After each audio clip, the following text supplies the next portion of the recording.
Have you ever seen an advertisement and thought, man, I would love to be the person in that ad? They look perfect, and it's all because of this product they use. I want to be like them.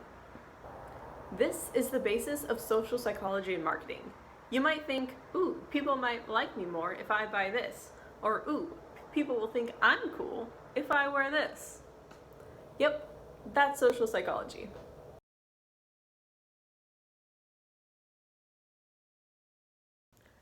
Basically, the root of social psychology is that people's behaviors are driven by this desire to fit in. Even when one is trying to stand out, you end up just fitting into another group.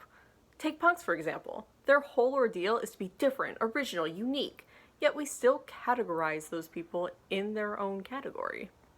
However, people try not to lose their sense of individuality when joining a group. The ideal situation is not just to fit in, but to also stand out. Confusing, I know. You're probably asking yourself how this even works. Well, people want to stand out from the larger population, yet fit in with the subgroup. Going back to punks, they actually do this pretty well. Their all black attire and mohawks stand out in the normal shopping mall, but they feel right at home while in a mosh pit of a punk concert with several others who look just like them. And this idea makes sense. Nobody really wants to be on their own completely. Us humans like to have human connections and be able to self-categorize ourselves with either a group we're in at the moment or want to be in the future. Take literally any teen movie, and you can see how teens categorize themselves as the jock, the nerd, the popular kid, the weird kid. You probably get my point, right? Yeah. And that's why product placement is such a thing. People have whole careers trying to get certain brands into films. I mean, it's crazy. Because if you have a certain type of character, people who associate with that character are going to think, hey, I like them, I want to be like them, and I want to have what they're wearing or have what they possess. You know, for example, what do you think of when you see these shoes? You probably think Vans, SoCal, skate, surf, I don't know, something along those lines. You know, you might also think, Listen. That was my skull! Spicoli. Before the film Fast Times at Ridgemont High, Vans was just a small local shoe company in Southern California. But after the film became a cult classic and a huge success, suddenly the checkered slip-on Vans became an icon with Southern California surf culture on an international level. People all over the world wanted to become part of that group, and the Vans brand became famous because of it. Alright, let's try a non-movie example for those of you who didn't get my reference. The kids nowadays watch a lot of YouTube, and famous people on YouTube are called influencers, right? Everyone knows that. Now, these influencers often endorse products in their videos. Marketers know that people watching the influencers are gonna like them as people. I mean, why would you not? Why would you be watching a video if you didn't? Anyway, so then brands pay influencers to talk about their products in the video, saying how much they love it, how much it's changed their life, yada yada. And then viewers become aware of these products and trust the person's opinion about it, and are more likely to buy it since they want to become the person that they're watching. Makes sense, right? By being in these groups, humans are constantly thinking about what other people in their group will think about them when buying a product. Each group has a set of norms attached to it that all members must follow.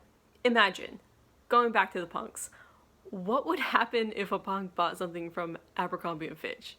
The outrage that would occur within that punk's group would be astounding.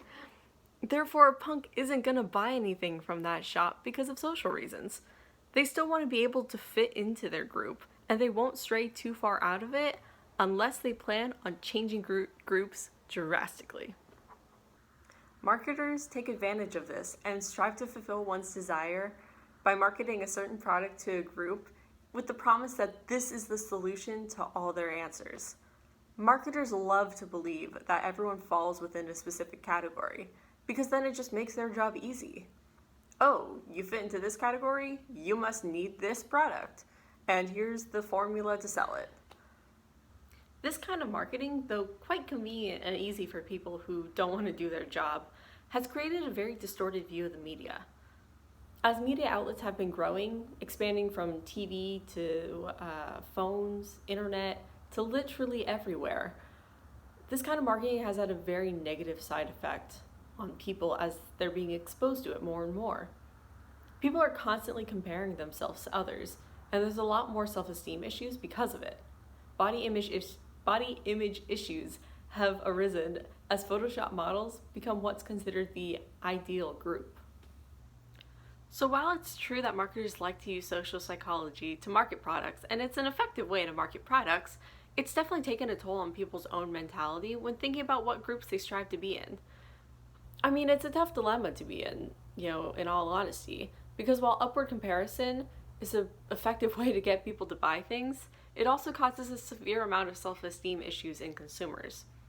Should marketers call off this kind of marketing and start using other forms because of this? Or do they need to think about what kind of social psychology marketing they're using a bit more? Is it even possible to use social psychology in marketing without having any negative effects added to it? I think it is. Think about it. Marketers have the power to change what groups are being compared with one another. Maybe instead of marketing these higher groups to people, they should start marketing to consumers people in their own group. Representation of one's group as the ideal can be very empowering. For example, Aerie has been doing a campaign that includes more body positivity due to the inclusion of people with multiple sizes and multiple identities. Their spokespeople include people of all sizes in various social groups who aren't photoshopped whatsoever. This has severely changed how consumers are thinking about products they want to buy.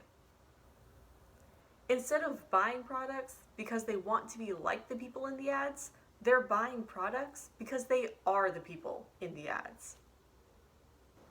So, all in all, social psychology is the way that makes the most sense to market to people. Sure, it has its pros and cons, and it might need to change a little bit in the future, but it's proven to be very effective, because of people's desire to not only fit in, but to also stand out. So that's the end of this video. I hope you learned a little bit about social psychology and marketing, and thank you for your time.